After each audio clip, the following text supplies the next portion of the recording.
इस वक्त मैं कासगंज जिले के पटियाली विधानसभा में तराई क्षेत्र में खड़ा हुआ हूँ और आप मेरे पीछे देख सकते हैं यहाँ पर हजारों बीघा ज़मीन है जहाँ पर मक्का की खेती हो रही है और भी दूसरी फसलें हैं। यहाँ पर धान की भी फसल है और अगर आप पीछे जाएंगे तो यहाँ पर बैंगन की भी फसलें हैं और भी फसलें यहाँ पर हैं।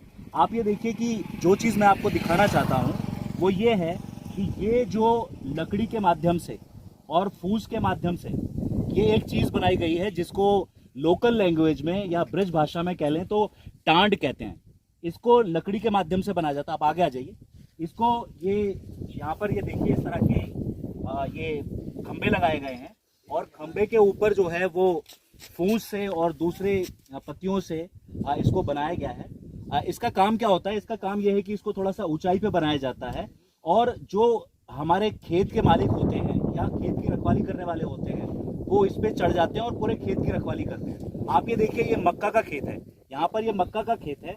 इस पर पक्षी आते हैं, तोते आते हैं और भी चिड़ियाँ आती हैं जो कि मक्के की फसल को, जो उसका भुंटा होता है, उसको वह खराब कर देती है। तो भुंटा खराब ना हो इसलिए इस पे चढ़कर इसकी खेत की रखवाली की जाती है और इसको टांड कहते हैं। आइए मैं यहाँ पर कुछ हमारे किसान लोग बैठे हुए हैं उनसे आपकी बात कराता हूँ। देखिए कितना यहाँ पर ये सुंदर है कि यहाँ पर ये सीढ़ियाँ भी इन लोगों ने बनाई हुई हैं। इन सीढ़ियों के माध्यम से ये इसके ऊपर चढ़ते हैं। आप भी मेरे पीछे पीछे आइएगा। ये सीढ़ियाँ हैं और मैं देखिए यहाँ पर चढ़ रहा हूँ इसकी मदद से। ये सीढ़ियाँ हैं और इसकी मदद से हम यहाँ पर चढ़ेंगे। तो आपने देखा कि मैं इस टांड के ऊपर चढ़ाया हूँ और यहाँ पर थोड़ा सा दिखा दीजिए, चारों तरफ दिखा दीजिए। ये आपको दूर दूर तक खेती नज़र आ रही है। जो पीछे आप देख रहे हैं ये टांड जो है ये बनाया गया है मक्का के खेत के लिए। इधर आप दिखा दीजिए, ये पीछे जो है ये मक्का का खेत है। यहाँ पर इसके लिए टांड बनाया गया है और बहुत सारे और भी खेत हैं लेकिन ये मक्का की रखवाली के लिए बनाया गया है। तो यहाँ पर हमारे साथ कुछ ग्रामवासी बैठे हुए हैं। क्या नाम है आपका? राजवीर जी। राजवीर जी, ये बताइए कि इस चीज़ को क्या कहते हैं और ये इसकी ज़रूरत क्यों है, क्यों बनाया जाता है? ये रखवाली के लिए। रखवाली के लिए? किस चीज़ की रखवाली कर रहे हैं आप? मक्का है, बाजरा है। मक्का है, बाजरा है। तो ये क्यों इस तरह ऊंचा क्यों बनाया जाता है इसको? कोई सियार संदूक है वो ध्यान नहीं आता है। यानी कि कोई जानवर, खतरनाक जानवर है, वो नज़दीक नहीं आना चाहिए। अच्छा, पहले जब मैं छोटा था तो मैं ये देखता था कि यहाँ पर गोफन वगैरह भी रखते थे और एक पटाखा रखते थे, उसमें ऐसे मारते थे तो चिड़ियाँ वगैरह उड़ जाती थी। लेकिन मैं देख रहा हूँ कि गोफन वगैरह आपके पास है? हाँ है, गोफन तले डाल पर रखी है। उधर दूसरी जगह रखी लेकिन इस जगह नहीं है। तो गोफन का इस्तेमाल आज भी होता है। तो मैं आपको, दर्शकों को बता दूं, गोफन क्या थी कि गोफन जो है वो बनाई जाती थी रस्सी से और बीच में इसमें इस तरह की जगह होती थी कि उसमें पत्थर रखा जाता था, फिर उसको इस तरह से घुमाया जाता था और दोनों छोर पकड़ के घुमाया जाता था, फिर एक छोर को छोड़ देते थे जिससे पत्थर जो है खेत में जाके गिरता था। तो जो भी खेत में चिड़ियाएं होती थी या जो भी चीज़ें होती थी वो जो फसल को नुकसान पहुंचा रही होती थी वो उड़ जाती थी।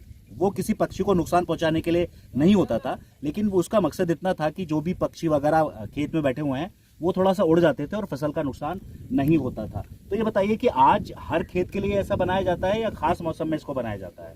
आप बताइए।